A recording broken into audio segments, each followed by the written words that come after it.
Good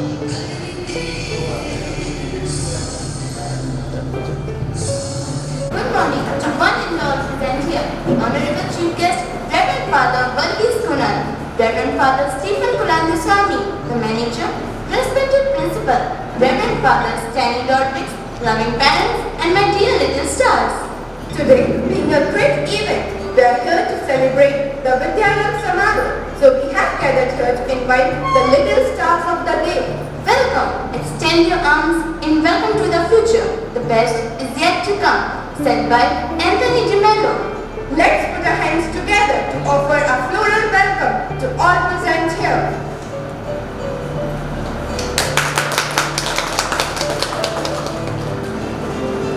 If you want to build a nation, we have to create patriotism first. Said by Sachin Ramdas Bhartiya. May I request all of you to stand for the national song.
Live light, spread the light, be the light. Said by Yogi Bhajan. To enkindle the flame of knowledge and wisdom by lighting the lamp, we are esteemed to invite Reverend Father Varghese, Reverend Father Stephen, Reverend Father Stanley Rodrigues, and Miss Ashwika Sharma and her parents.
Mingled with the crying and tumult of 1,000 men, said by Khalil Gibran.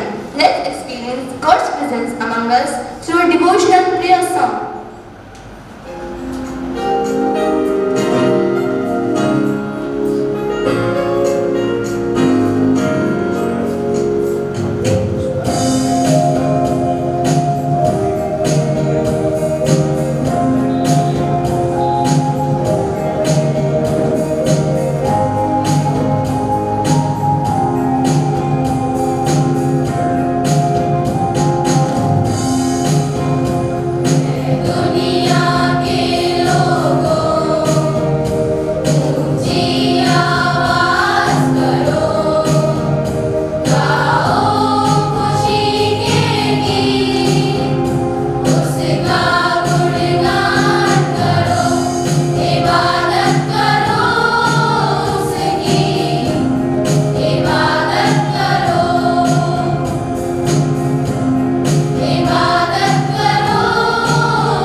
rising of one's mind and heart to God or the requesting of good things from God.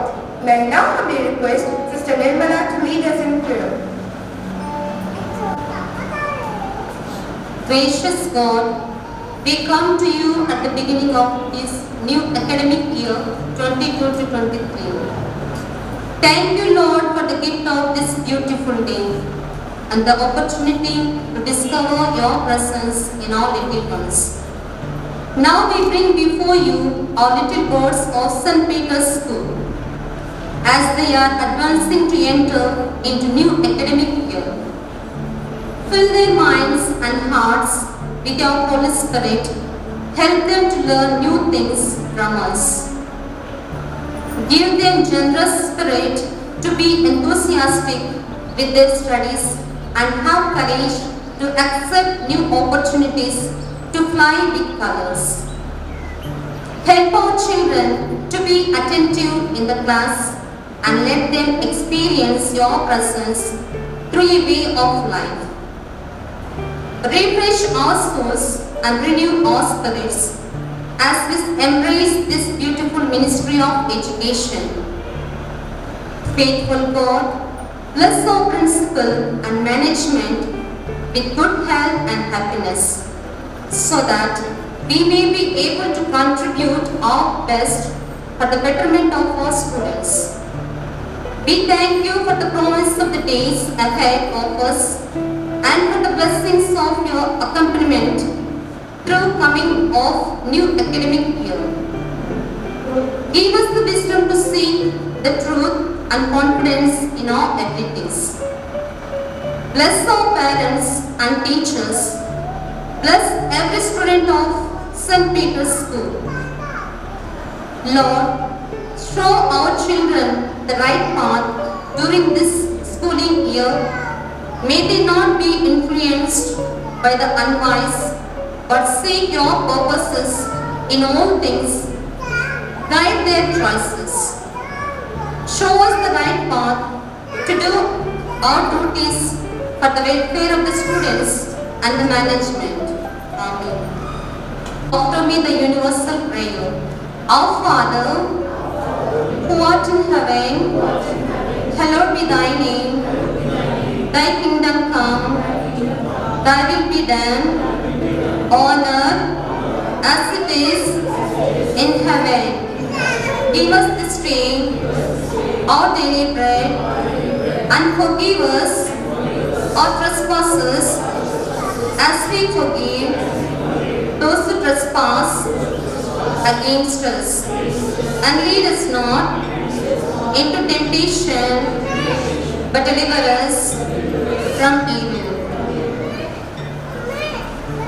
Good qualities education is a foundation for dynamic and equitable societies, said by Desmond Tutu. May I now humbly request our principal, Reverend Father Stanley Rodriguez, to address the gathering. Good morning.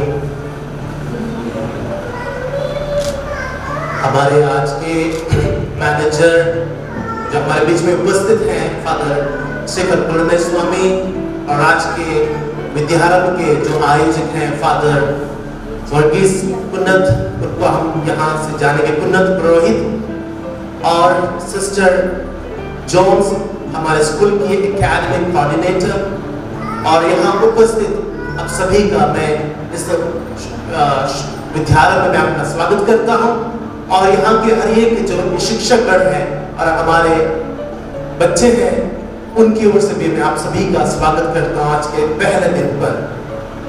आपने विश्वास रखा Saint Peter school की रावली पर कि आपके बच्चे school में पढ़ेंगे, अच्छे विद्या को ग्रहण करेंगे और अच्छे मूल्यों को अपनी जिंदगी में पालन करेंगे।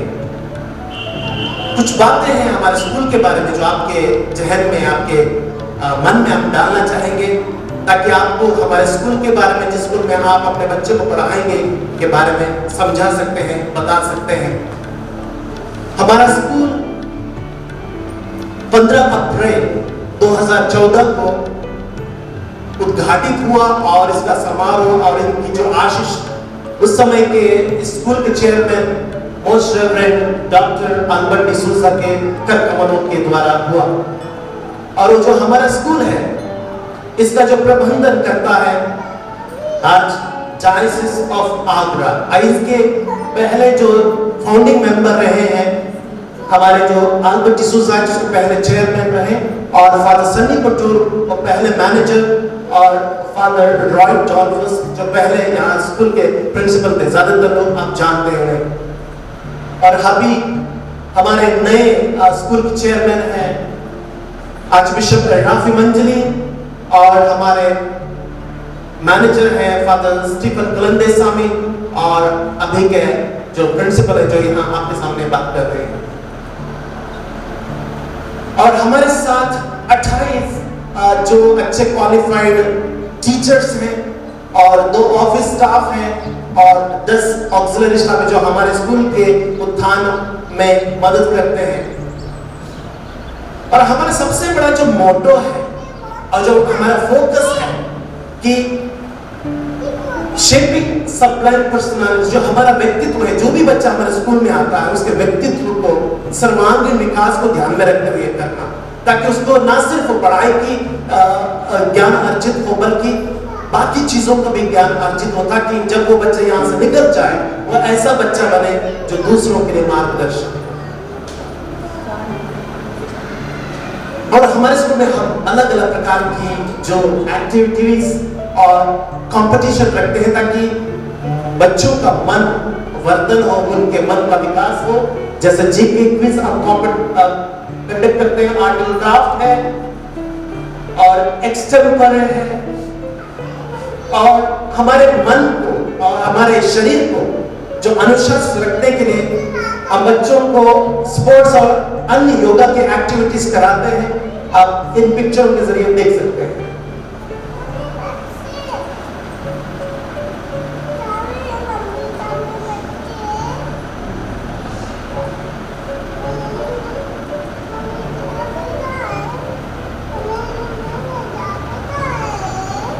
हमारा स्कूल जो जाना जाता है जहां पर अनुशासन है, ना सिर्फ अनुशासन योगा और जो अच्छे असेंबली कंडक्ट करने के जरिए होती है, बल्कि बच्चों के मन में अच्छे मूल्यों को डालने के जरिए।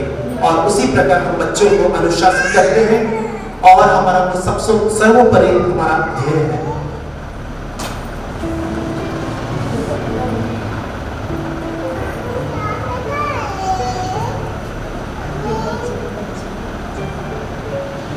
स्कूल में ज्यादातर थियरी पढ़ाते हैं। अगर हम किसी भी स्कूल में जाएं, थियरी सिर्फ भाषण या क्लास कंडक्ट के जरिए ही होता है, लेकिन प्रैक्टिकल यानी कि जो बच्चों को लैब में ले जाना, वहां उनको समझाने इस विषय के बारे में ताकि उनको गहन अध्ययन हो, तो हमारे स्कूल में अच्छे फ्रेम्ड लैब्स हैं, जो कि कंप्यूटर लैब है, लाइब्रेरी है, और हमारा फिजिक्स लैब है, और केमिस्ट्री लैब, बायोलॉजी लैब, और ये सब हमारे स्कूल को बनाता है सेंट पीटर स्कूल की रावड़ी। आप सभी का आज के इस छोटे से विद्यार्थी समारोह में फिर एक बार स्वागत करता हूं, और फादर वर्गीस को हमारे बीच में हैं, उनका भी मैं दिल से स्वागत करता हूं। धन्यवाद। Thank you, Father, for the beautiful video clips and the inspirational welcome of the tiny Batarians of our school. Here we have an eminent and dignified personality among us today this morning, Reverend Father Verghese. May I now humbly request Mrs. Preeti ma'am to introduce the resource person of the day. मैं आज बहुत प्रसन्न हूँ कि मुझे इस मंच पर हमारे विद्यारंभ कार्यक्रम के संचालक फादर वर्गीस कुंडल के विषय में कुछ शब्द बोलने का अवसर प्राप्त हुआ। आपका जन्म 1 अक्टूबर 1959 को कल्लूर त्रिचूर जिला केरल राज्य में हुआ। आपने मूल स्थान पर हाई स्कूल की पढ़ाई पूरी की और 1976 में आगरा आर्च डायसिस में शामिल हुए। आगरा, इलाहाबाद, रांची में 11 साल के प्रशिक्षण के बाद आपको 26 अप्रैल 1987 को आगरा आर्च डायसिस के लिए पुरोहित नियुक्त किया गया। आपने स्नातकोत्तर के साथ बीएड और MSW का अध्ययन किया। आप लगभग 10 वर्षों तक विद्यालय में प्रधानाचार्य और प्रबंधक के पद पर कार्यरत रहे। आपने आगरा आर्च डायसिस की सोशल सर्विस सोसाइटी के निर्देशक के रूप में 8 साल तक का अनुभव प्राप्त किया। आप लगभग 10 वर्षों तक उत्तर प्रदेश और उत्तराखंड क्षेत्र के क्षेत्रीय समन्वयक के रूप में सार्वभौमिक एकजुटता आंदोलन का हिस्सा थे। 16 जुलाई 2008 से आप 3 वर्षों के लिए सार्वभौम एकजुटता आंदोलन के निर्देशक थे। आपको भारत के विभिन्न राज्यों तथा विदेशों में युवाओं, छात्रों, शिक्षकों, प्रधानाचार्यों और अभिभावकों के लिए सेमिनार और प्रशिक्षण आयोजित करने का 30 वर्षों का अनुभव है। आप मीडिया गतिविधियों में भी सक्रिय रहे हैं। आपने संस्थानों, स्कूलों, आंदोलनों, व्यक्तियों और इंदौर की मलिन व्यक्तियों के कामकाजी बच्चों पर डॉक्यूमेंट्री का निर्माण किया है। आप संवाद और साम्यवाद के लिए उत्तर प्रदेश, उत्तराखंड और राजस्थान के क्षेत्रीय निर्देशक हैं। आप अंतर धार्मिक संवाद के निर्देशक और आगरा आर्च डायसिस के PRO भी हैं। यह हमारे सौभाग्य की बात है कि आपने व्यस्त होते हुए भी इस विद्यालय में इस कार्यक्रम के लिए अपना महत्वपूर्ण समय निकाला। फादर जी, आपको धन्यवाद। Thank you, ma'am, for the beautiful introduction. Now, may I humbly request Reverend Father Stephen Kulandu Swami to welcome Reverend Father Varghese through a bouquet.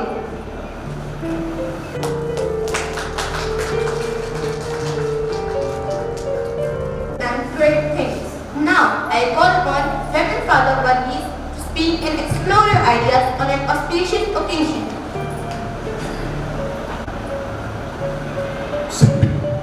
Saint Peter's school के मैनेजर श्रद्धेय फादर स्टीफन कुलंदे स्वामी, हमारे school के principal श्रद्धेय father स्टैनी Rodriguez, हमारे सभी sisters, आदरणीय गुरुजनों, पूजनीय माता पिताओं, आप सभी को सादर प्रणाम। आपको आज के विद्यारंभ समारोह में आमंत्रित करता हूं।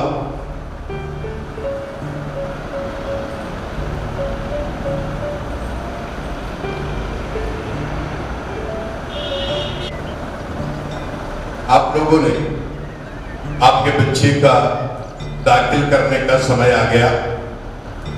उस समय बहुत सारे रिसर्च किए होंगे कि किरावली में कौन सी स्कूल में आपके बच्चे को दाखिला देना। आप सेंट पीटर्स स्कूल के बारे में भी पूछताछ किया होगा। आप लोगों को सही उत्तर मिला, गलत उत्तर मिला, मुझे मालूम नहीं, लेकिन आज के तारीख आपके बच्चे का पहला दिन या शुरुआत है।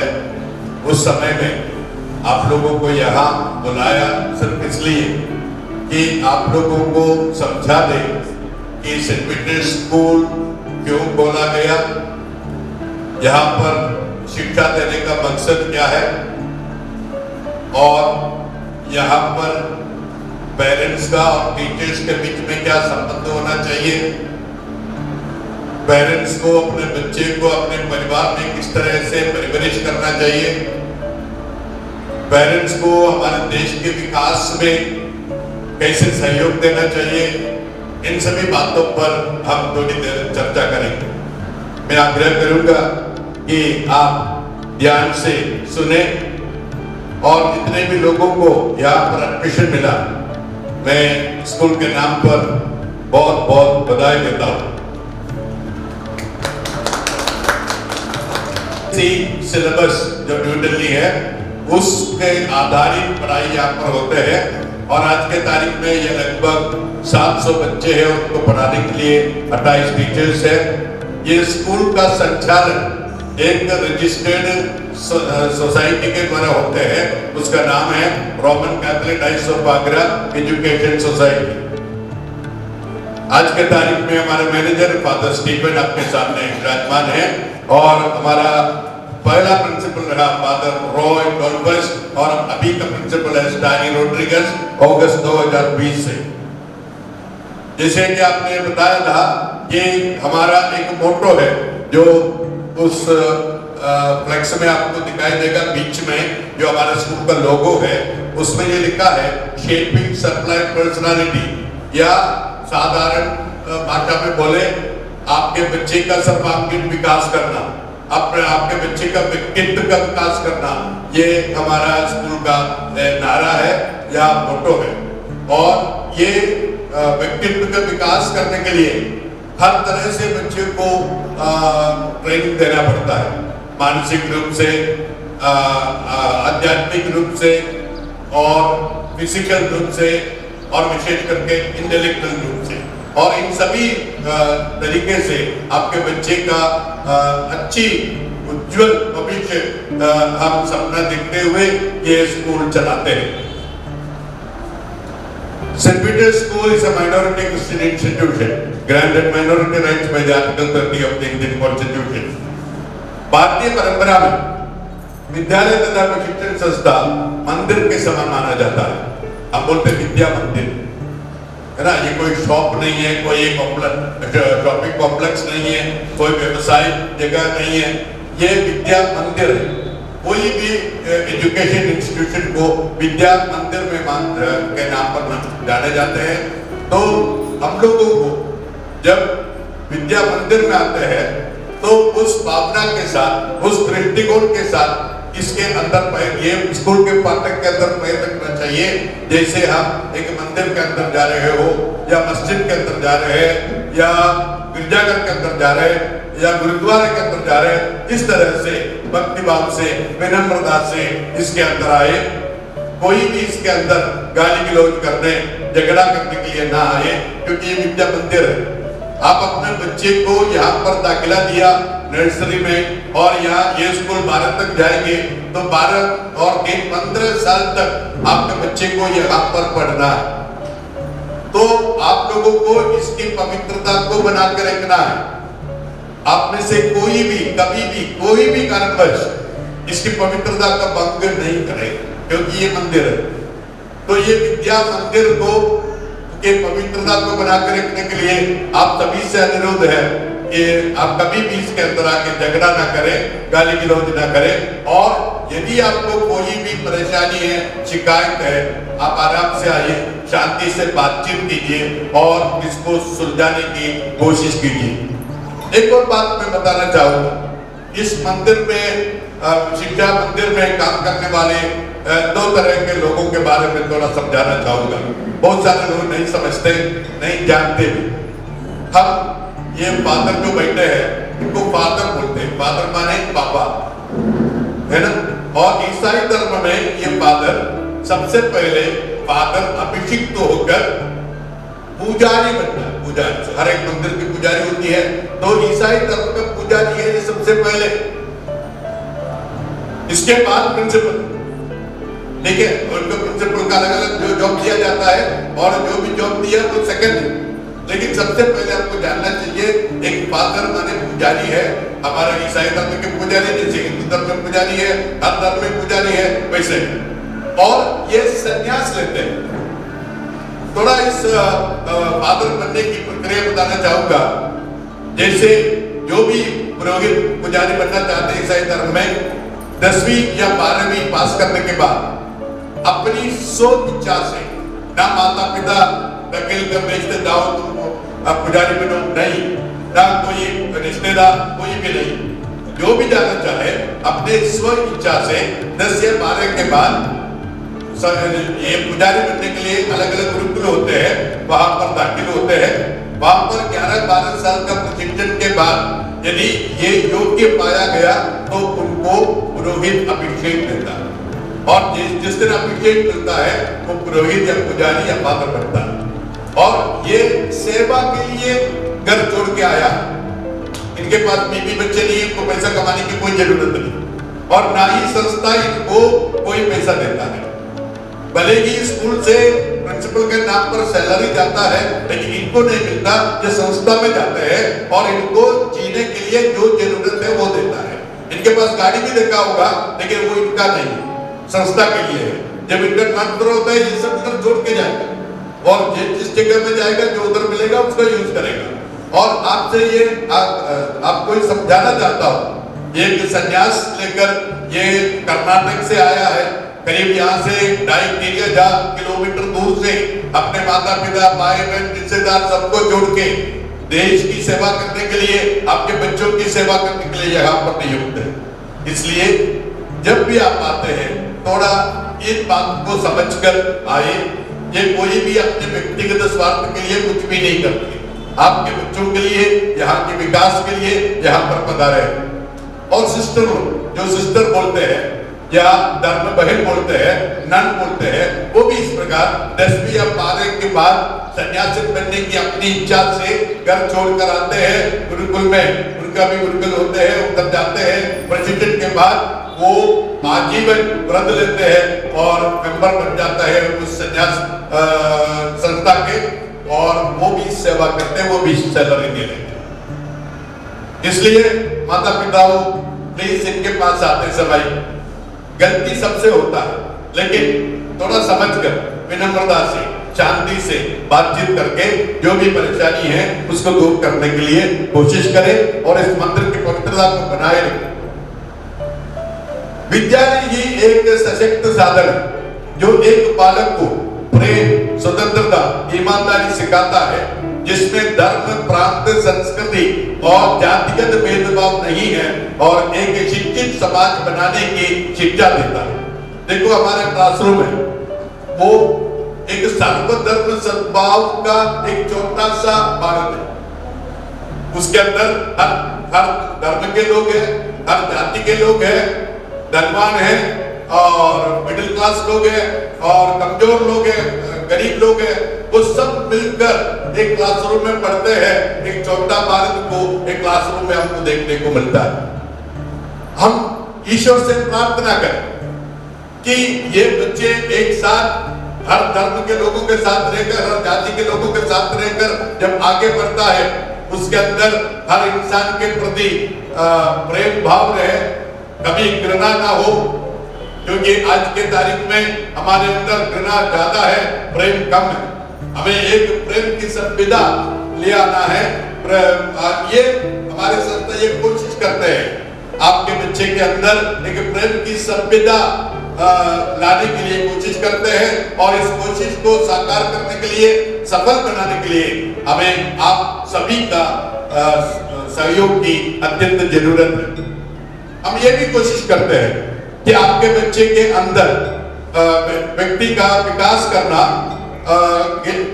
और उसके अंदर हिंसा ना हो, जाति और धर्मीय घृणा ना हो, अन्याय से दूर रहे और आत्मसम्मान से जिए, हिंसा से दूर।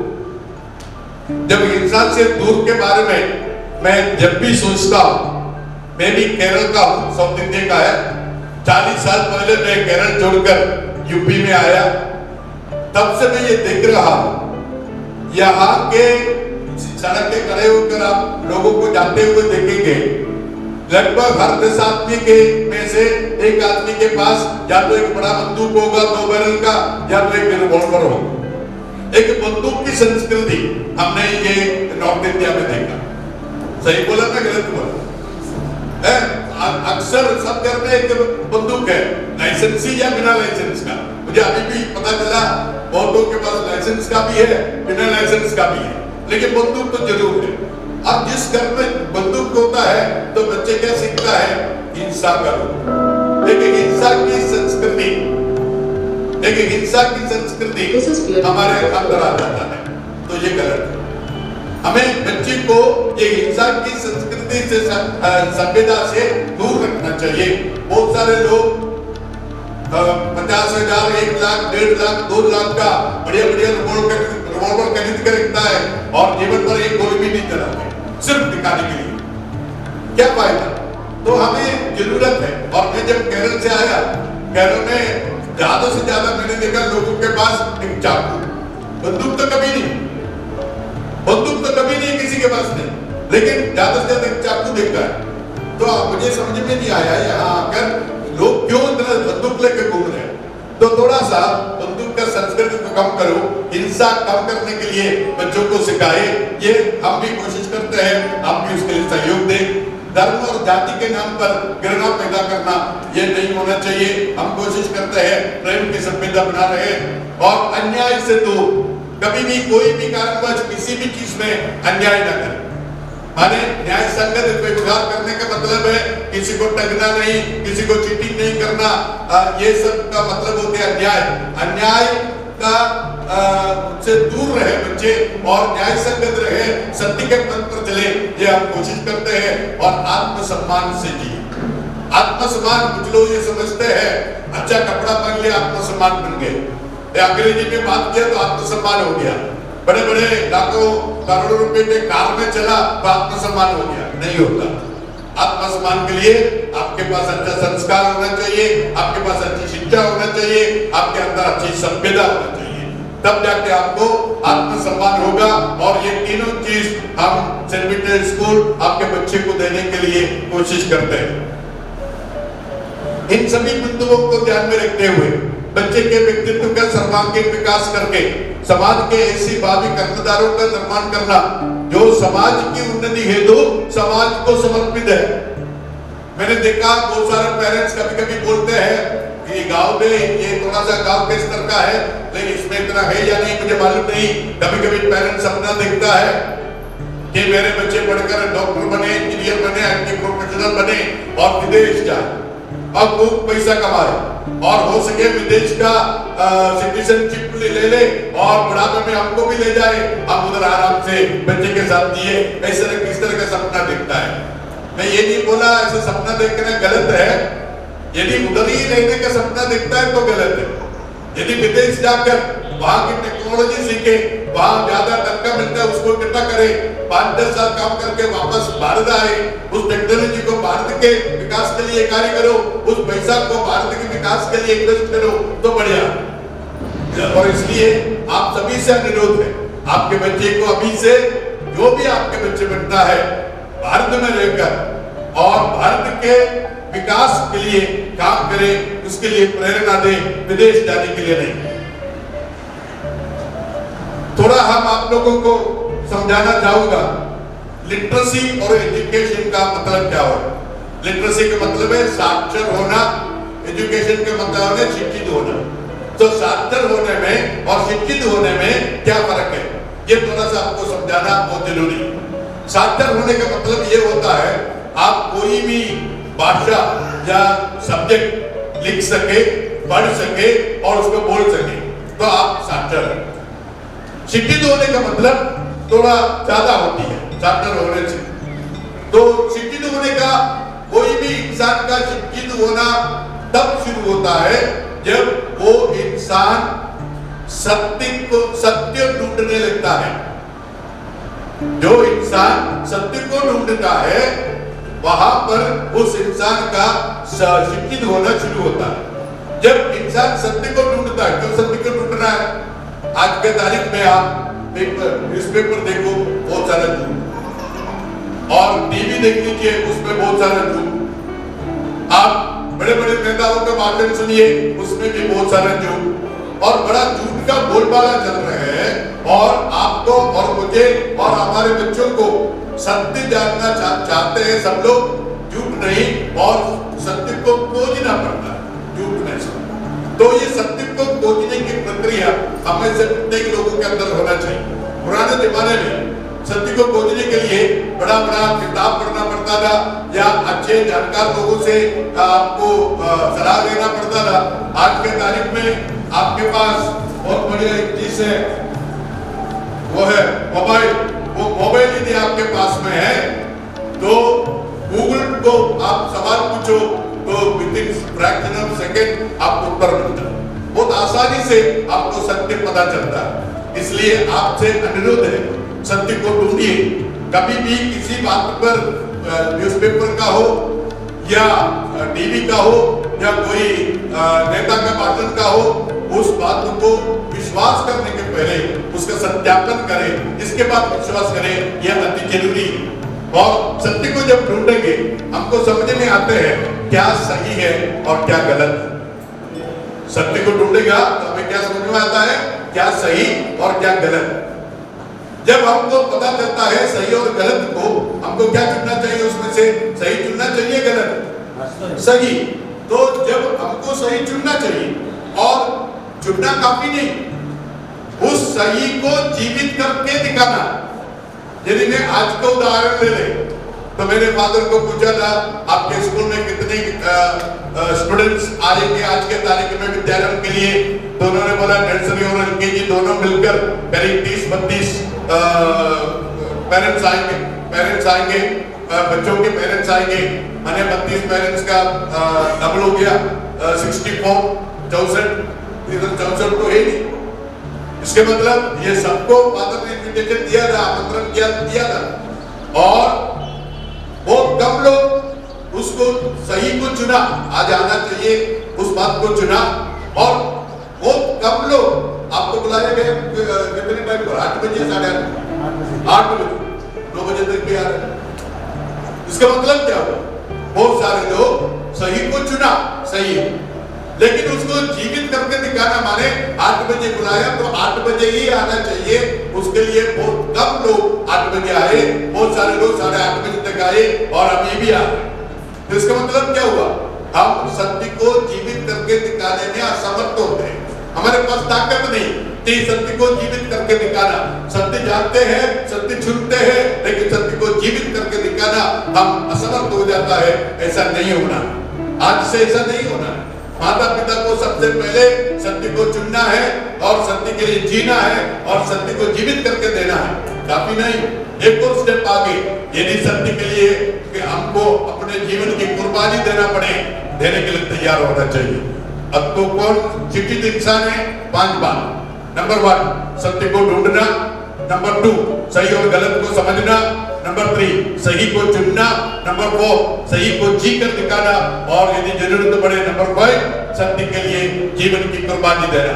ऐसे इंसानों को शिक्षित इंसान कहा जाता है। तो माता पिता को मैंने जो परिभाषा दिया शिक्षित इंसान का, असंभव नहीं है किसी को करने को, लेकिन थोड़ा मुश्किल है।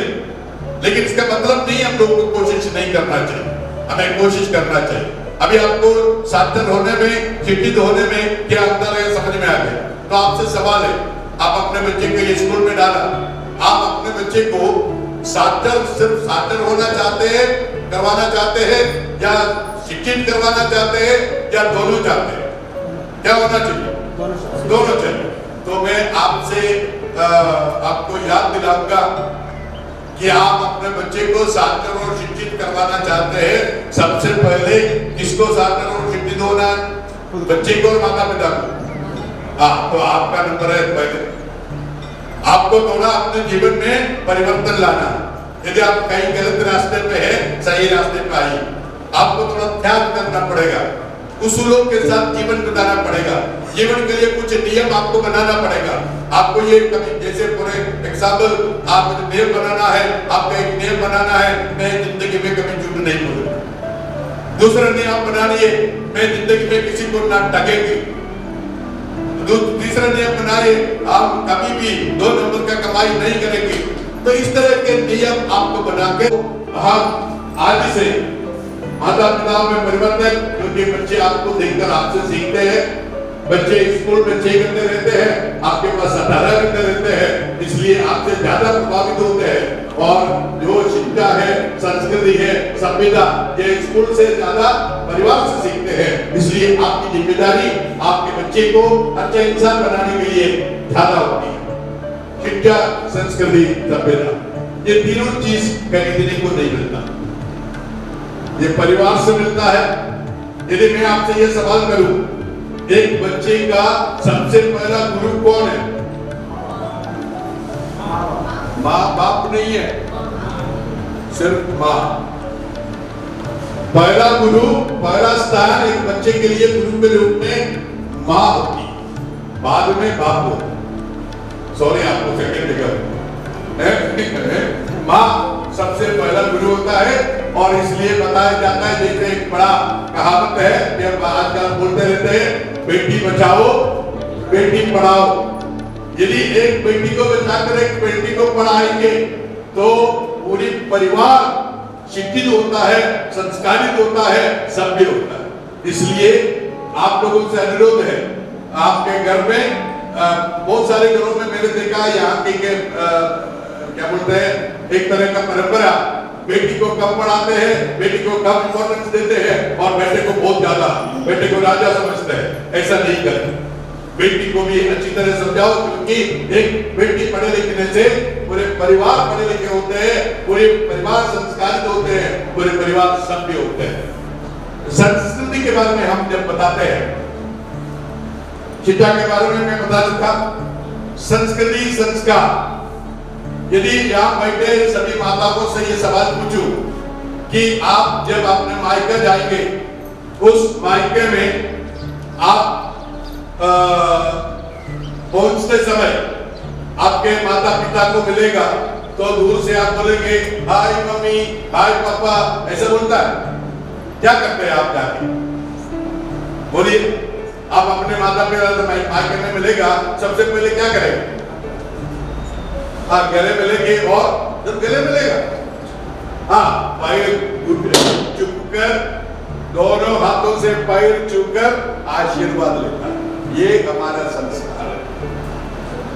पैर छूकर आशीर्वाद लेना हमारा संस्कार है। यह संस्कृति को बनाए रखना अत्यंत जरूरत है। मैं आपसे अनुरोध करूंगा, कल से जब आप अपने बच्चे को स्कूल भेजते हैं, ये मैं समझता हूं कि कोई भी धर्म के लोग हो, आप सभी के घर में एक प्रार्थना का जगह होते कि नहीं होते? आपको क्या करना है? बच्चे को पहले नहा धो के, कपड़ा पहना के, नाश्ता खिला के, उनका बैग तैयार करके स्कूल भेजने के पहले आपके घर के प्रार्थना स्थल है, वहां जाओ, जितने भी बड़े लोग हैं वो सब बच्चे के साथ उस प्रार्थना स्थल में जाए और आपके नियम के अनुसार मोमबत्ती जलाओ, दिया जलाओ, अगरबत्ती जलाओ, जलाकर 2 से 5 मिनट तक बच्चे और आप मिलकर उधर प्रार्थना करें। और प्रार्थना करने के बाद बच्चे को बोलो बड़ों का पैर छूकर आशीर्वाद लेंगे। और जब बच्चे पैर छूकर आशीर्वाद लेकर बैग लेकर चलते हैं, उस समय उनको ये भी समझा देना, जब आप स्कूल पहुंचेगा वहां पर आपका गुरुजन मिलेगा, उनका भी पैर छूकर आशीर्वाद लीजिए। ये संस्कार या सभ्यता या आपको आपके घर से सिखाना, और कल से आप ऐसा करना तो आपका बच्चा संस्कारित होगा। एक बच्चा जो भगवान के पास प्रार्थना करके कार्य शुरू करता है, वो भगवान के नाम लेकर पूरा दिन बिताएंगे और वो अच्छा इंसान बनेगा। हम अपने बच्चे को इसलिए नई शिक्षा देता है कि वो बहुत पैसा कमाए। पैसा कमाने का मशीन मत बनाइए बच्चे को सबसे पहले अच्छा इंसान बनाइए। जब अच्छा इंसान बनता है ना, बाकी सब कुछ साथ में आ जाए। और सिर्फ पैसा कमाने का होता है तो उसके अंदर इंसानियत नहीं होगा। अब जो सपना देखता है हमारे बुढ़ापे में मेरा बेटा बेटी मुझे देखभाल करेगा, ये सपना मत देखिए ज्यादा। पहले सब अच्छा इंसान बनाइए, उनको संस्कारित कीजिए, फिर ये सपना देखो तो हो जाएगा, अन्यथा ये हो नहीं सकता। इसलिए बच्चे को अच्छा इंसान बनाइए, संस्कारित बनाइए, ये बहुत जरूरी है। तो उम्मीद लगाए रखते हैं वास्तव में बच्चों की शिक्षा में अभिभावक तथा शिक्षकों की समान भागीदारी होती है। अच्छे विद्यालय से प्रवेश तथा जेब खर्च के लिए धन देकर अभिभावक अपने कर्तव्य की दूसरे समझ लेते हैं। विशेष करके पति लोग, पिताजी लोग यहाँ बैठे हैं, उनके लिए मैं बताना चाहूंगा। कुछ पिताजी लोग ये समझते हैं मेरा जिम्मेदारी सिर्फ इतना है, अच्छे स्कूल में दाखिला दो, उनका एडमिशन फीस दे दो और उसको किताब दिलाओ, उनको कपड़ा दिलाओ। बाकी जो पेरेंट टीचर का मीटिंग होते हैं महीने में, 2 महीने में, 3 महीने में, उस समय मेरा जरूरत नहीं, हमारी धर्मपत्नी जाएंगे, ऐसा नहीं। जिस प्रकार आप आज छुट्टी लेकर भी आज यहाँ पर पधारे हैं, अब आपके प्रिंसिपल के बुलाने पर आज के विशेष कार्यक्रम के लिए ठीक उसी प्रकार आपको हर एक पेरेंट टीचर के समय दोनों मिलकर, यदि आधा दिन का छुट्टी भी लेना पड़े, आप दोनों मिलकर आए, क्योंकि बच्चे देखते हैं कि मेरा पिताजी को उसमें इंटरेस्ट है या नहीं, मेरे माताजी को मुझमें इंटरेस्ट है या नहीं। जब बच्चे को समझ में आता है माता पिता दोनों मुझमें इंटरेस्टेड है, बच्चे को बहुत खुश होता है। बच्चे को खुशी देने के लिए पैसे से नहीं होता, आपका उपस्थिति बहुत जरूरी है। इसलिए कभी कभी आपको छुट्टी भी लेना पड़े, प्लीज छुट्टी लेकर आगे आइए। उन्हें घर में ऐसे वातावरण तैयार करना जिसमें कि बच्चों को विपरीत मूल्यों का सामना न करना पड़े। ये विपरीत मूल्य का मतलब क्या है? हम स्कूल में बच्चों को समझाते हैं झूठ मत बोलो, बच्चे समझते हैं। इसके बाद आप अपने बच्चों को लेकर 2 दिन शादी के लिए कहेंगे। 2 दिन शादी में बच्चे कूदे, नाचे, बहुत गाया, बहुत उड़ाया, और तीसरे दिन स्कूल भेजने बच्चे को, तो आपको बच्चे के हाथ में क्या देना पड़ता है? एक एप्लीकेशन, ठीक है, लीव का एप्लीकेशन। अक्सर माता या पिता उसको लिखते हैं और बच्चे के हाथ में देते हैं, उसको सील करके चिपका के नहीं देता, वो बोलते हैं बेटा ये टीचर को दे। और यदि आपका बेटा या बेटी पढ़ने लायक बच्चे हैं तो उस टीचर को देने के पहले जरा खोल के देखते हैं मेरे पापा ने मम्मी ने क्या लिखा है। तो उसको अक्सर ये लिखा मिलता है मेरे बेटे का या बेटी का तबीयत खराब होने की वजह से 2 दिन का अवकाश दिया है। बच्चे अंदर हंसते हैं, मैं डीजे में डांस कर रहा था, तुम गा रहे थे, तुम मस्ती कर रहे थे, और पापा ने लिखा कि मेरा तबीयत खराब। कहां से तबीयत खराब? मतलब बच्चे को समझ में आ गया पापा ने झूठ लिखा। इसको बोलते हैं विपरीत। आप बोलते हैं झूठ मत बोलो, आप लिखते हैं झूठ। आप मान लो आपने लिख दिया 2 दिन शादी के लिए गया, इसलिए 2 दिन का अवकाश दिया जाए, क्या आपके बच्चे को बर्खास्त किया जाएगा? नहीं करेंगे। आप सही लिखिए, कुछ नहीं होगा, डरने की कोई जरूरत नहीं। तो सच लिखिए, विपरीत मूल्य बच्चों को न सिखाइए, तो बच्चे कभी भी मूल्य सीखेगा नहीं। इसलिए ये कोशिश करने के लिए आपकी सहयोग की जरूरत है। The role of parents in nation building, हमारे देश का विकास के लिए माता पिताओं का क्या भूमिका है, इसके बारे में थोड़ा हम समझने की कोशिश करें। आज अभिभावक, शिक्षक तथा विद्यार्थी अपने अधिकारों के प्रति जागरूक है।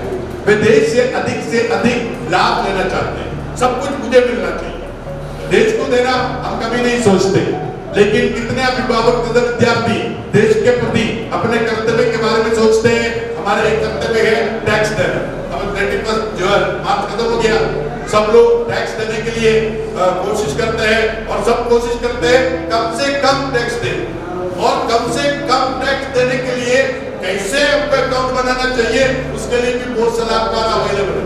बड़े बड़े बोर्ड लगा के रखा है टैक्स बचाने का सलाहकार। ऐसा नहीं करता। आपको जो देश को देना है टैक्स के रूप में ईमानदारी से दे, तब जाके हम देश मुक्त बन सकता है, देश प्रेमी बन सकता है, अन्यथा नहीं हो सकता। कितने चीर से तथा इंजीनियर इस विशाल देश तथा इसके नागरिकों की सेवा के लिए उत्सुक रहते हैं। कितने चीर से तथा नर्स देश के पिछड़े आंतरिक गांव में जाकर गरीब लोगों की सेवा करना चाहेंगे। सब शहर में आता है क्लिनिक डालने के लिए। तो बच्चों को समझाइए, आपके बेटा डॉक्टर बने, इंजीनियर बने, तो बोलो गांव में जाइए, गांव के लोगों की स्वास्थ्य का स्तर को आगे बढ़ाने के लिए वहां क्लिनिक डाले, वहां कार्य करे। हाँ, करोड़पति तो नहीं बनेगा, लेकिन दाल रोटी के लिए तो जरूर मिलेगा।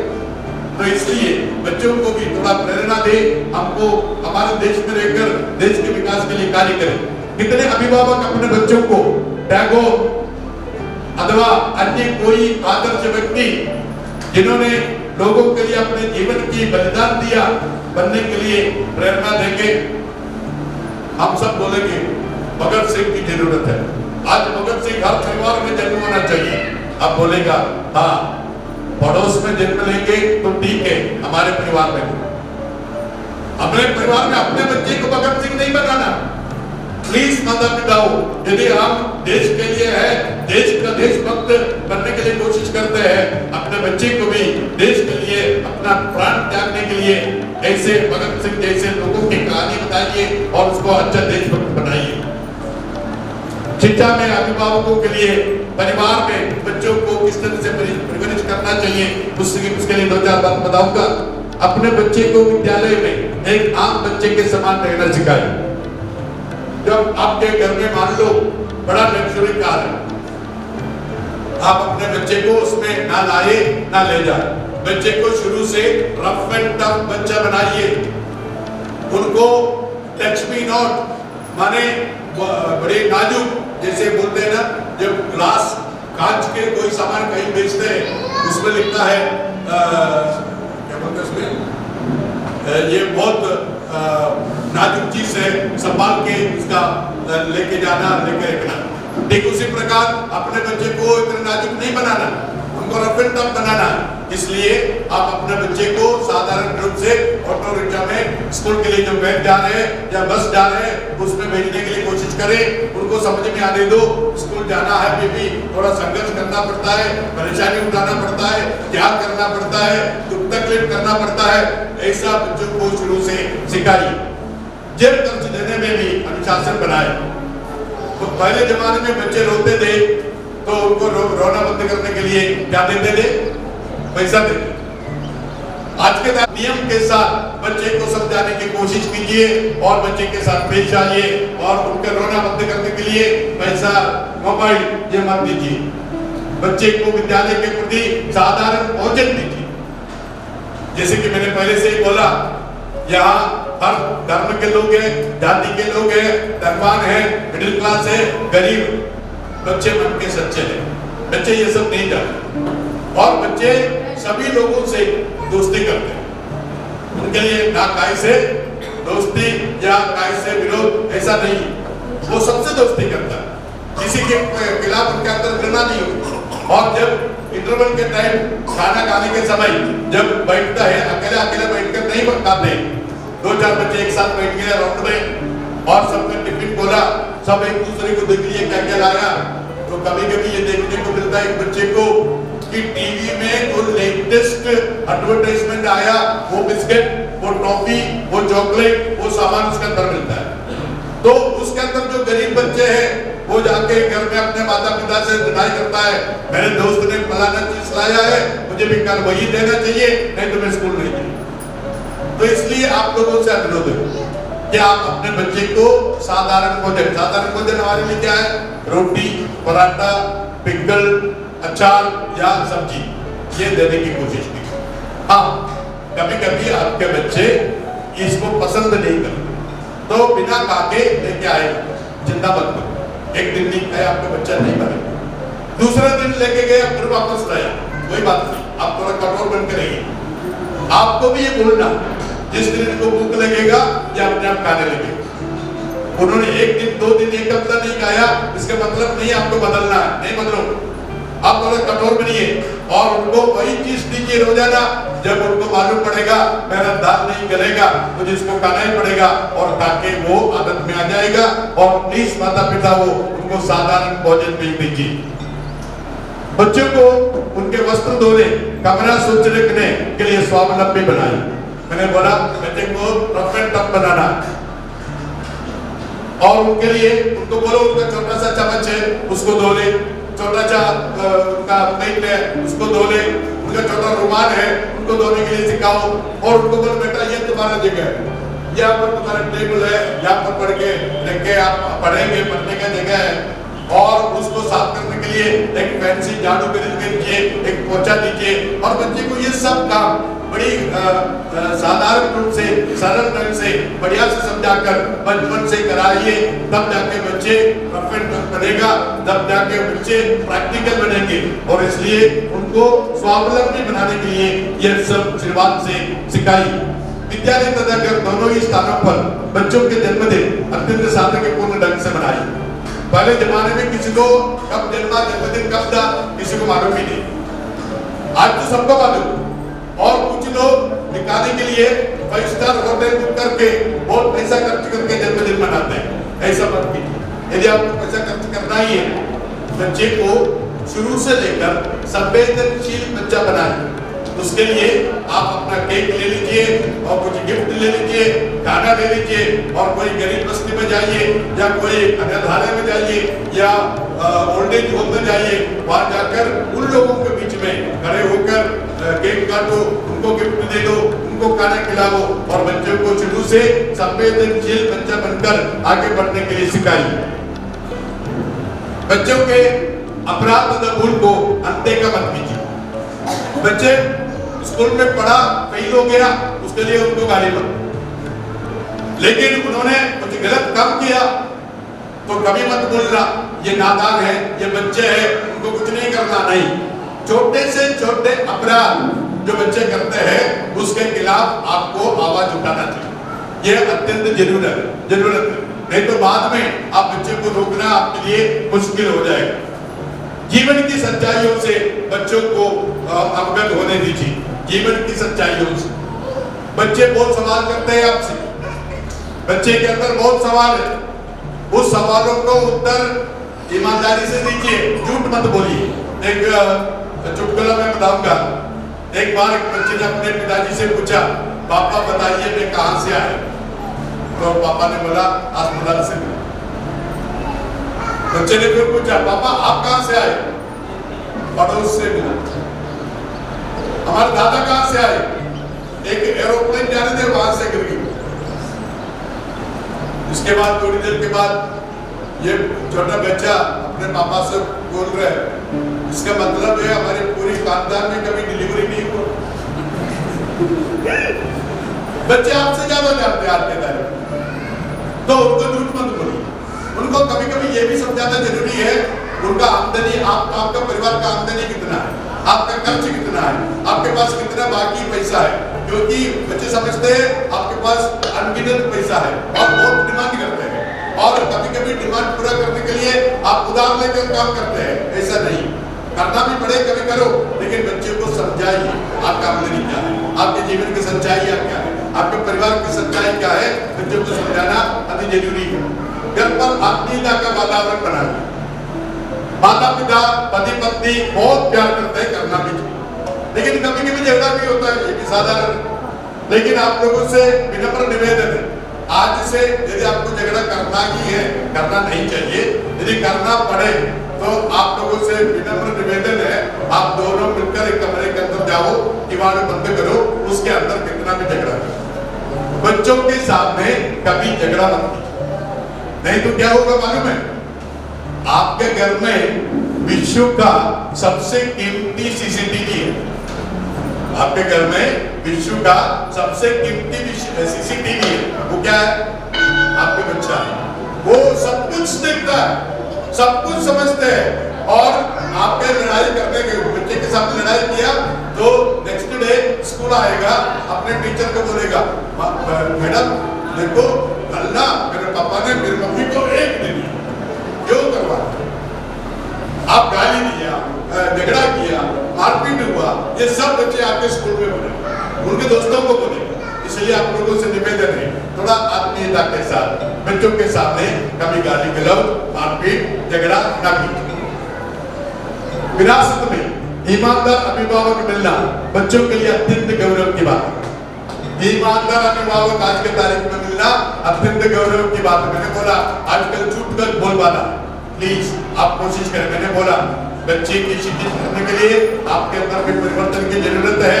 आप भी एक ईमानदार माता पिता बने, क्योंकि बच्चे बोलना चाहते हैं उनके दोस्तों से कि मेरा पिता माता पिता ईमानदार है, मेरे माता पिता सत्य पथ पर चलता है, मेरे माता पिता कभी झूठ नहीं बोलते।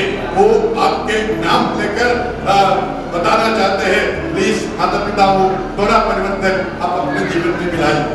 लेबलिंग लगाकर बच्चे को नीचा मत दिखाएं। लेबलिंग का मतलब मान लो 3 परिवार है, पड़ोस और तीनों के बच्चे एक ही क्लास में पढ़ते हैं, एक ही स्कूल में और एक ही टीचर पढ़ाते हैं और परीक्षा हो गया, रिजल्ट आ गया, एक को 90 मिला, दूसरे को 85 मिला, एक को 80 मिला।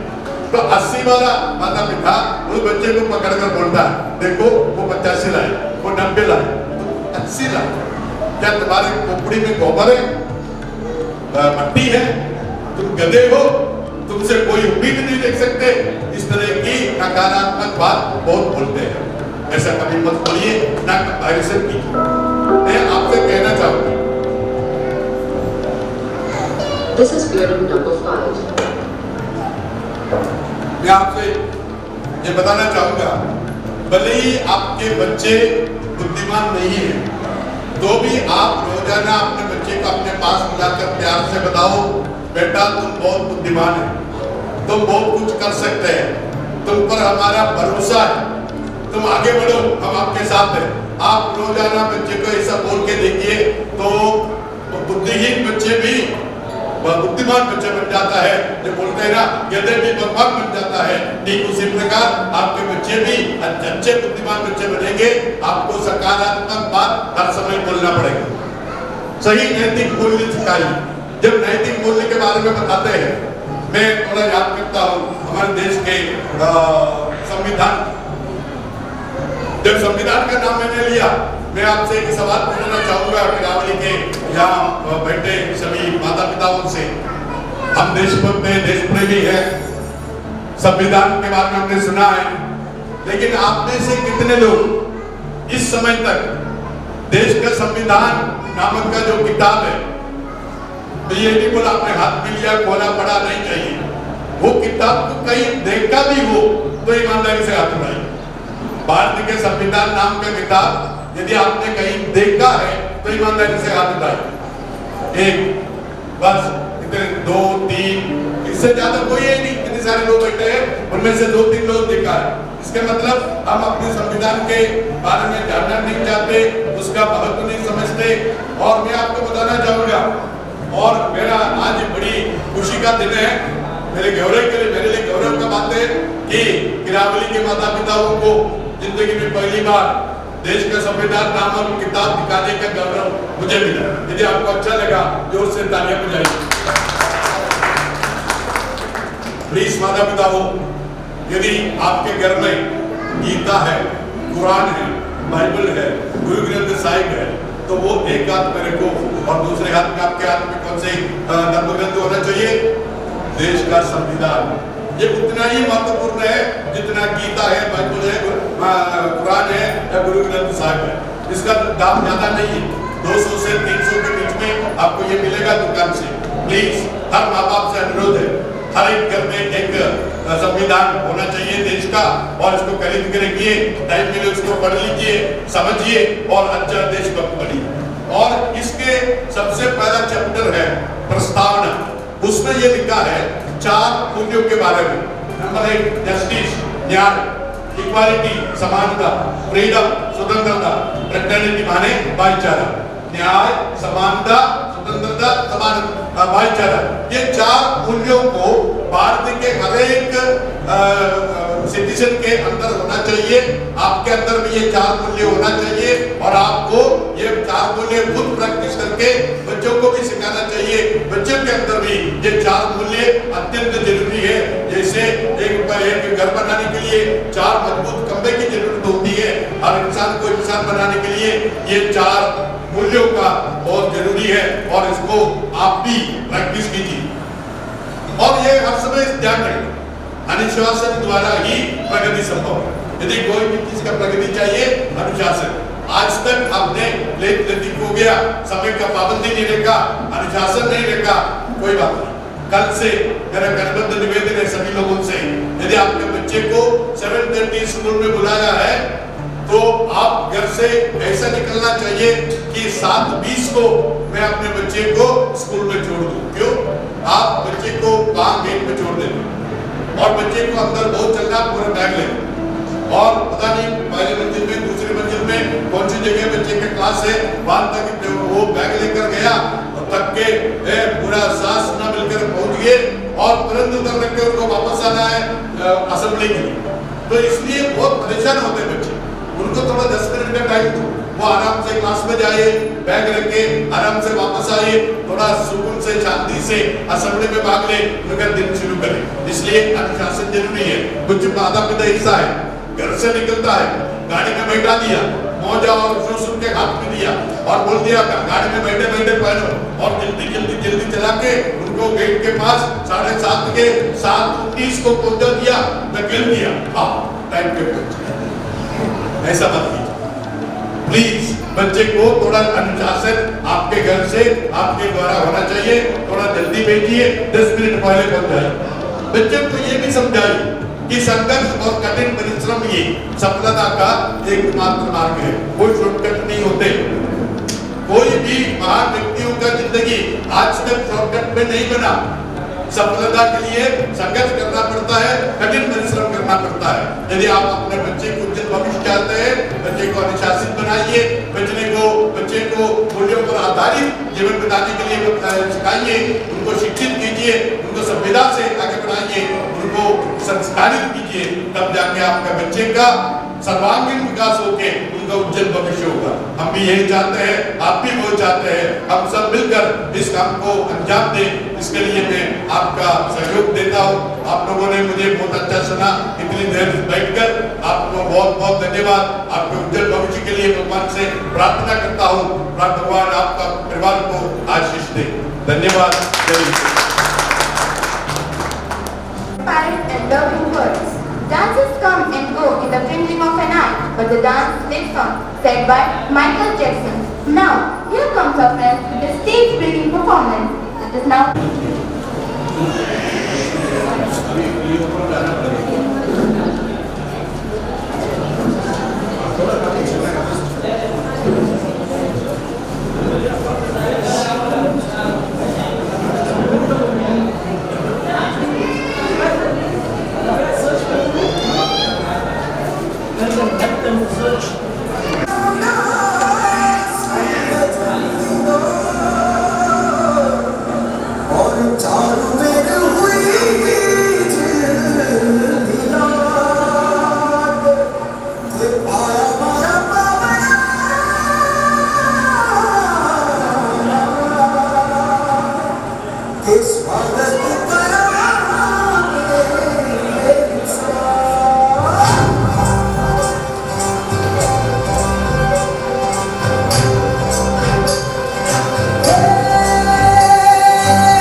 a wonderful presentation of a tiny material.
Give them a huge round of applause. May I humbly request Father Burgess and all the teachers to come on the dais for the intercessory prayer. अच्छा है कि हम प्रार्थना करें ईश्वर से। हर काम ईश्वर के प्रार्थना के द्वारा जरूर बनाए। हम यहाँ पर 15 मिनट सर्वधर्म प्रार्थना करेंगे। आपके सामने जो फ्लेक्स रखा है यहाँ के पीछे, उसमें सभी धर्मों का धर्म चिन्ह, आप जो भी धर्म का हो, आपके धर्म का धर्म चिन्ह यहाँ मिलेगा। और ये सर्वधर्म प्रार्थना 15 मिनट का प्रार्थना है और इसमें सबसे पहले एक भजन होगा, बाद में 6 धर्मों के धर्म ग्रंथ से ये टीचर पाठ पढ़ेंगे, ध्यान से सुनिएगा। इसके बाद विश्व शांति के लिए प्रार्थना करेगा, फिर एक भजन होगा, इसके साथ हमारा सर्वधर्म प्रार्थना खत्म। भारतीय संस्कृति के अनुसार, हमारे संस्कार परंपरा के अनुसार, जब भी हम प्रार्थना के लिए बैठते हैं नंगे पैर बैठते हैं, जूता चप्पल नहीं पहनते। इसलिए सभी माता पिताओं से अनुरोध है, सब अपना अपना जूता चप्पल उतार कर कुर्सी के अपने अपने भगवान को याद करो और बढ़िया से ये 15 मिनट आपके बच्चे के उज्जवल भविष्य के लिए विशेष प्रार्थना करते रहे। और उसके पहले आप लोगों से विनम्र निवेदन है, सबके पास ये बैग में या पॉकेट में मोबाइल है, उसको साइलेंट मोड में डालिए प्लीज। सभी माता पिताओं से अनुरोध है।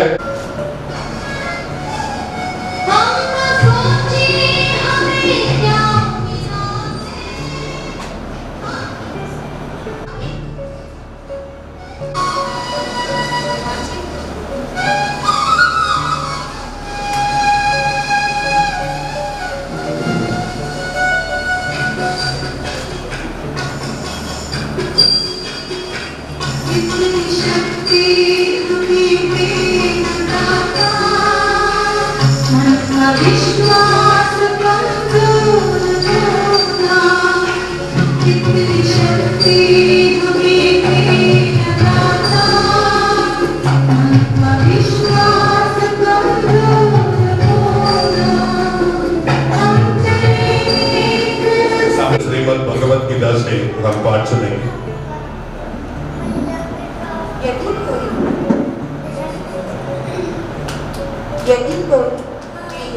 तथा भक्ति के साथ मुझे पत्र, पुष्प, फल या जल प्रदान करता है तो मैं इसे स्वीकार करता हूँ।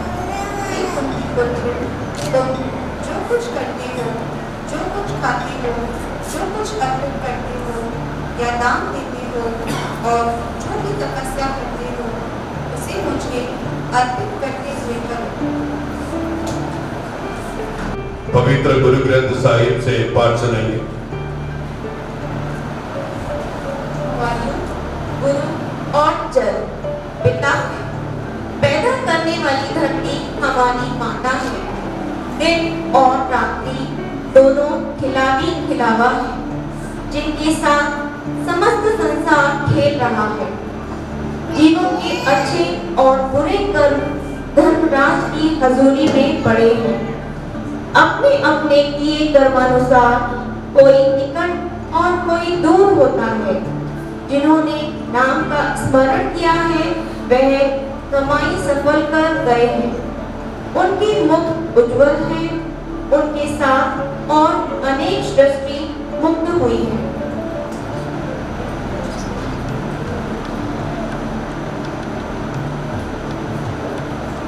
ईसाई धर्म के पवित्र बाइबल से पाठ सुनेंगे। सहनशील और दयालु है। प्रेम न तो ईर्ष्या करता है, न डींग मारता, न घमंड करता।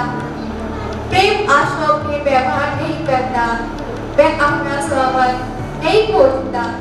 प्रेम न तो झुंझलाता है और न बुराई का लेखा रखता है। वे दूसरों के पाप से नहीं बल्कि उनके सदाचरण से प्रसन्न होता है।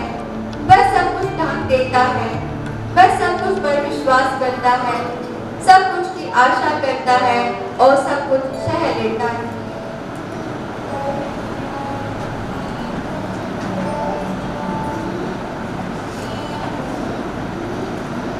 बौद्ध धर्म के पवित्र धम्मपद से पाठ सुनेंगे। जैसे एक बड़ी चट्टान हवा से हिलती नहीं है, उसी तरह एक बुद्धिमान व्यक्ति प्रशंसा या निंदा से विचलित नहीं होता है।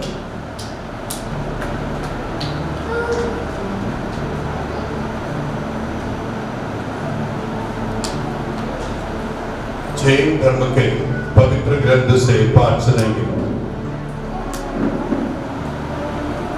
तुम जो अपने लिए चाहते हो वही दूसरों के लिए चाहो, तथा जो तुम अपने लिए नहीं चाहते हो वह दूसरों के लिए भी नहीं चाहो।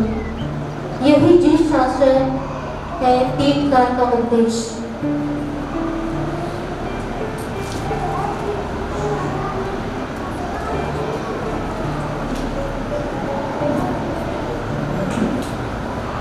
इस्लाम धर्म के पवित्र कुरान से पाठ सुनेंगे। अल्लाह कहकर पुकारो या मेहमान कहकर, जो भी कहकर पुकारोगे वो सभी अच्छे नाम उसी के लिए हैं। और अपनी प्रार्थना उच्च स्वर से ना पढ़ और ना छुपा के पढ़, उनके बीच मान स्वीकार कर। हे ईश्वर, मुझे शांति दे, मेरे परिवार में शांति दे, सिंडिकेट स्कूल में शांति दे, हमारे समाज में शांति दे, हमारे देश में शांति दे और पूरे विश्व में शांति दे, और मुझे शांति का संवाहक बना। हम प्रार्थना करते रहेंगे अपने अपने भगवान को याद करते हुए हमारे हर सब आवश्यकताओं के लिए। साथ ही साथ जो भजन हम बजाएंगे उसको आप जानते हैं, उसको भी साथ में गाइए।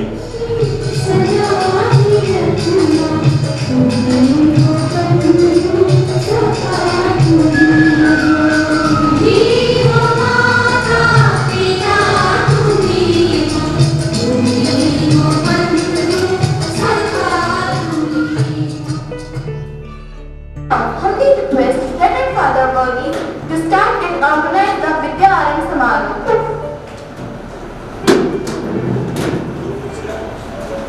Class Nursery, Miss Sandhya Raj. Class KG1, Master Agraj Sikalwar. ठीक है, बाकी सब का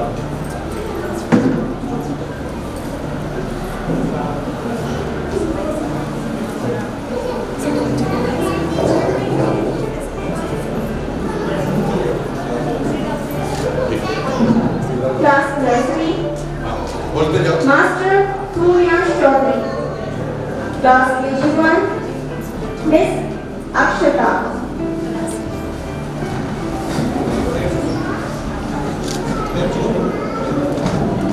Master Vedant Kitoria. आप इनके पीछे करें। ठीक है। फोटो के लिए बढ़िया से। Master Anmol Rajput. ठीक, बढ़िया। काम पर है। चलिए जी।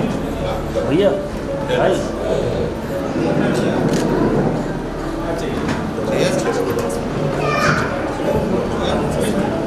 इधर से।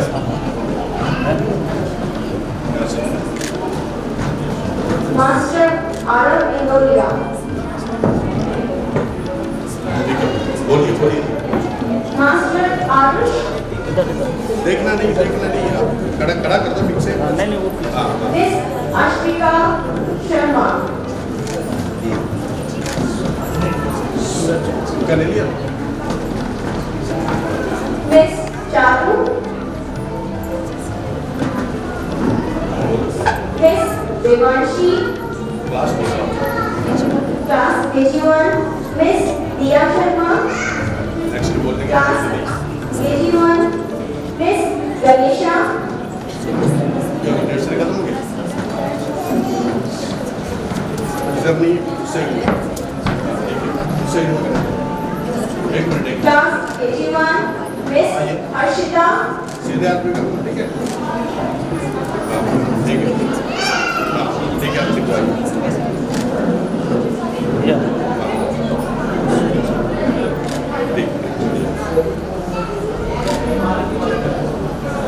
दरवाजा देखिए इसको टूटना नहीं। आगे बढ़िए। Miss Jia Sisodia. आगे बढ़िए। Master Liansh Paswal.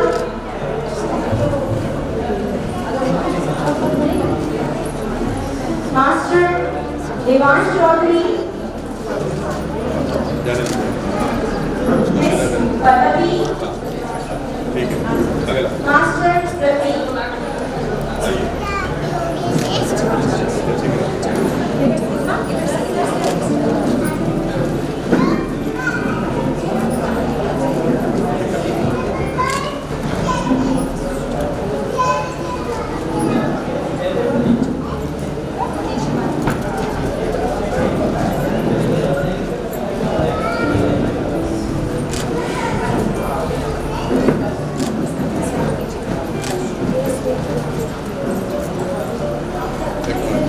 आप इधर भी लिखवा इधर भी लिखवा इधर भी लिखवा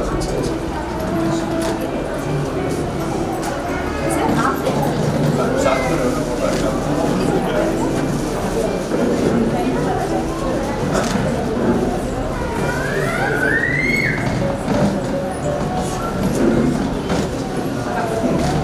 चलिए इधर भी इधर पीछे से जाइए नहीं कोई बात नहीं कोई बात नहीं एक साथ चलो हाँ चलो एक साथ मैडम साथ पास में उधर पीछे थोड़ा पीछे रहो हाँ ठीक है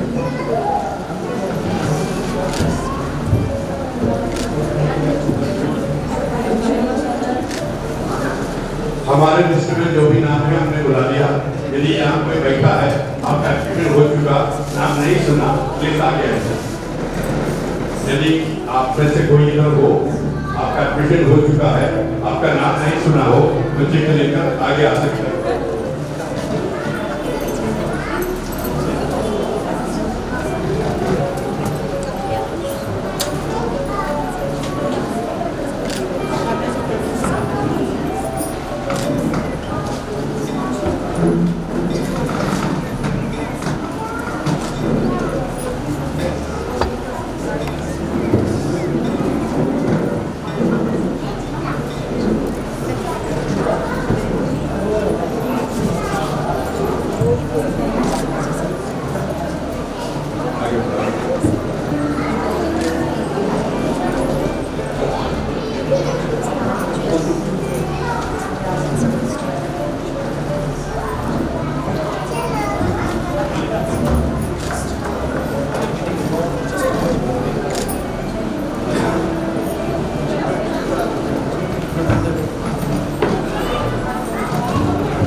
लिखते समय लेना। हाँ, लिखवा दो। हाँ,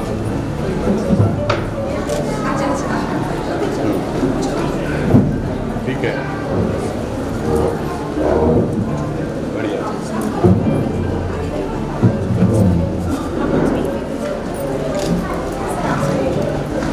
प्रिय माता पिता हो, प्रायः सभी का विद्यारंभ समारोह हो चुका है। मैं आप लोगों This is year number 6. आप लोगों से अनुरोध करूंगा, यदि आप में से कोई 2-4 पुरुष 2-4 महिला आज के इस विद्यारंभ आपने 3 घंटा करीब यहाँ बैठे इसमें भाग लिया, इसके बारे में आप कुछ बोलना चाहें तो आप जरूर मंच पे आ सकते हैं, माइक लेकर जरूर बोल सकते हैं। जो भी बोलना चाहे 2-3 पुरुष। मंच पर उपस्थित सभी अतिथिगण और बच्चों के सभी अभिभावक उन सभी का सादर प्रणाम।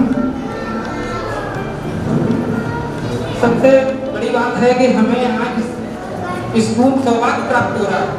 हमारे इस रूरल क्षेत्र में इतनी अच्छी संस्था खुली है, उसका हमें लाभ लेना चाहिए। मैं एक टीचर होते हुए भी इस चीज़ के बारे में थोड़ा सा मेरा अनुभव नहीं था, लेकिन आज मैं आकर यहाँ पर मैं एक लिटरेसी रहता अगर नहीं आता तो मुझे एजुकेशन मेरे कागजों में रह जाती। जो लोग कुछ मतड़ा उनकी होती है, जो गलत फहमियाँ होती हैं, वो मेरे अंदर से आज सारी निकल गई। मैंने यहाँ आकर के आज इतना कुछ जाना कि मैं अगर इसको किसी के सामने रखूँगा तो मुझे अपना ये बहुत गर्व महसूस होगा और मैं इस चीज़ के लिए तो प्रोत्साहित करूँगा सभी को कि अगर बच्चों को भविष्य सुधारना है, अगर बच्चों को सर्वांगीण विकास देना है, जो आज हमारी एजुकेशन पॉलिसी है, समग्र शिक्षा अभियान, जो पूरा हमारा फोकस रह रहा है इस पर चलाने का, तो वो आज हमें यहाँ पर मिला। यहाँ पर टीचर का मतलब ये नहीं होता कि उसे डिक्टेशन करके पढ़ाएंगे, सुविधादाता का मतलब होता है। वो चीज़ हमें यहाँ दिख रही। हमारे बच्चे को या आपके बच्चे को किसी को यहाँ पर एक सुविधादाता, जैसे बोलते हैं ना कि जैसे हमारे बड़े बूढ़े हैं या कोई भी है घर में, तो उनके ऊपर आशीर्वाद रहता है कि अब कोई हमें दिक्कत नहीं आएगी क्योंकि हमारे बाबा हैं, हमारी मम्मी हैं, उनके साथ में। ऐसा ही मुझे फील हुआ यहाँ पर कि मेरा बेटा यहाँ पढ़ने आएगा तो मुझे चिंता करने की बात नहीं रहेगी। जहाँ पे गलत संस्कृति की लोग बातें करते थे कि मैंने इसमें सुना कि विदेश जाकर के अपने अभिभावकों को बहुत अच्छी ये बातें गलत फहमियाँ थी कि अरे नहीं उसमें तो ऐसा होगा कि जो बच्चा वहाँ पढ़ेगा तो विदेश जाएगा। यहाँ उपस्थित सभी अभिभावकों और विद्यालय के जितने भी टीचर्स और प्रिंसिपल्स और मैनेजमेंट है उन सभी को मेरा नमस्कार। मैं आप लोगों को यहाँ के जो इस स्कूल का फाउंडिंग फादर्स है मैं उनको धन्यवाद करता हूँ कि इस संस्था को यहाँ पर इन लोगों ने शुरुआत की। हम अपने बचपन के दिनों में जाते हैं जहाँ हम पढ़ते थे।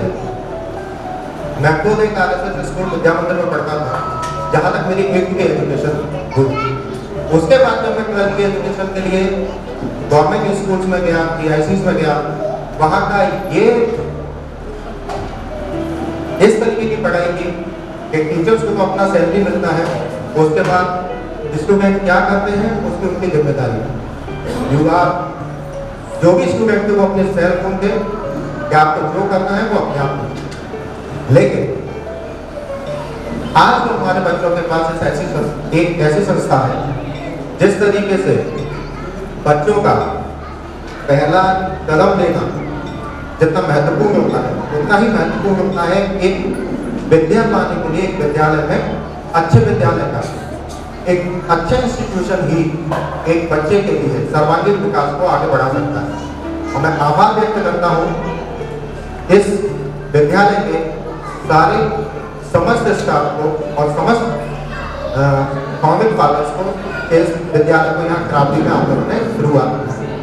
अगर ये विद्यालय यहाँ नहीं होता तो मैं आपको यकीन से बता सकता हूँ कि मुझे इसी तरीके के किसी विद्यालय में एडमिशन कराने के लिए अपने बच्चे को आगरा भेजना था।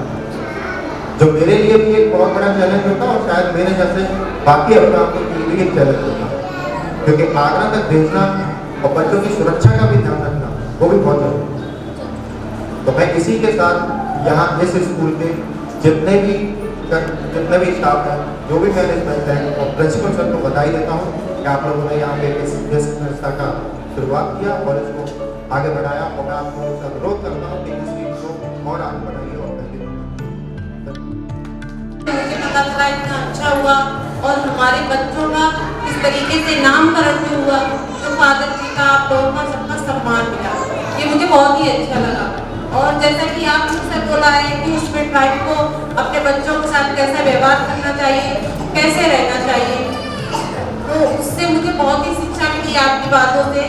काफ़ी अनुभव मिला कि मुझे कैसे अपने बच्चे के साथ पेश आना चाहिए, कैसे बोलना चाहिए, उनके सामने कैसे रहना चाहिए, क्या करना चाहिए, बच्चों को अच्छा माहौल देना चाहिए, ये मुझे बहुत अच्छा लगा। बट मेरे हस्बैंड जो है वो ऐसा सपोर्ट नहीं करते हैं, वो इस समय नहीं आए हैं, मुझे काफ़ी अच्छा नहीं लग रहा है, बहुत बेकार लग रहा है। अगर वो यहाँ पे आते तो कुछ वो सीख जाते और वो मानते, लेकिन वो नहीं आ पाए। और कोई For systematic organization and enriching the gathering. Gratitude is not only the greatest of all virtues, but the parent of all others. True thanksgiving comes from the heart. May I now call upon Master Rajat to render the notes of gratitude. Stand for the national anthem.